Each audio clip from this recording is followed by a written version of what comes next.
The Forms feature will allow you to create custom forms that your employees can fill out while in the field. So to get started, you want to click on the Forms tab on the left side of the page. And you'll see here right away the window will open up and it will show you any forms that have been submitted. You can take a look here. It's going to give you the employee, the time, the form, if there's any exceptions. If you've entered a geofence zone, it'll record that as well. And then if you like, you can actually click here to see the response details. So one of the first things you'll want to do, obviously we have some forms set up already, but you want to go ahead and click the Manage Forms button to start creating your forms. You see the Forms window will open up. This is going to give you a list of all your existing forms, and we'll show you those in just a second. But you'll want to get started by creating some categories, some types of forms that you want to create. So you see here we have several already listed. If you wanted to create a new one, you just hit Add Form Category. And we're just going to call one Warranty here. Save it. Now you see it's going to be here added to my categories. We'll get a confirmation here along the right side of the page. So now, if you take a look at if you go to Add Form, and if you wanted to create a new form, you could add a title here. You choose your category. You see my new category is here. And then you see you have a variety of different ways to build your form, from single line, multi-line text, checkboxes, choice list, etc.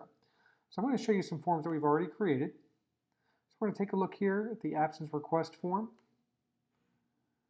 And you see here, you've got a number of fields. You can choose whether or not to make them required or not.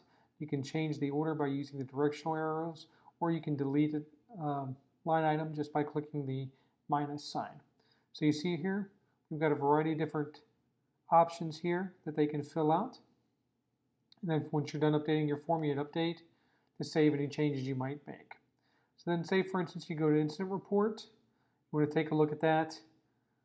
This is the form. Again, you've got the name of the form, the type, category it fits in, and then you've got the number of fields here. And if you take a look at that on our handset, we're going to take a look at the incident report. You're going to see right away they're going to have an option to choose the types of here, and you see the type. And you're going to see here these listed here will match up immediately with my handset.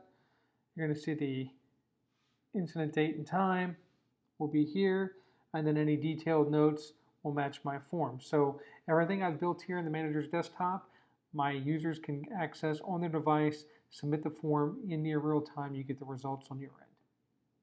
Next, we'll take a look at the absent request form. So if you click on Edit here, this is going to show you exactly how to build the form. You can see here these are all the fields that we entered. Again, you can change the order of these by using the directional arrows. You can make fields required or not by checking the box. And if we take a look at the form on the actual handset itself, you're going to see it matches up exactly. The from, the to is going to correspond here. The absent types, these are your choices that you can select here. If I were to choose that on my handset, you're going to see those again will match perfectly. And again, you're going to have the reason and then the manager's name here, and all of this stuff is going to match exactly with the form you build directly on the handset. So it's really just a great way to give your employees access to all the forms they need while out in the field.